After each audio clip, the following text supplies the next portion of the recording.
为什么这么急着找工作？因为没钱，因为没有钱了。你看我现在上了应该有7800还是7900，3月25要交4000房租，7900减4000就是3900，然后我就只有3900块钱了。然后我5月25又要交房租，又要交4000，对，所以我现在在挣房租钱。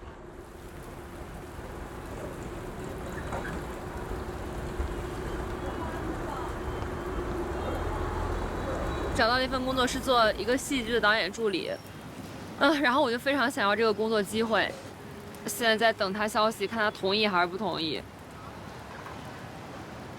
还不回我，我觉得我真的非常需要这份工作，他们会给我稳定的收入。他说好，是定了吧？是定了吧？谁能来告诉我一下我？是吧？是吧？是定了吧？他说是定了吧？定了对吧？他不会后面又变卦不要我吧？真的不会中途把我换了吧？不要中途来找我说什么找到新的人了又不要我了，会吗？会吗？会吗？会吗？会吗？会吗？会吗？不会吧？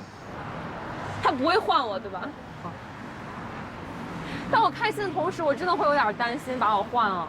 我可能接下来每一天都会担心他会不会突然给我发微信说郭靖，我觉得我又找到了一个新的人，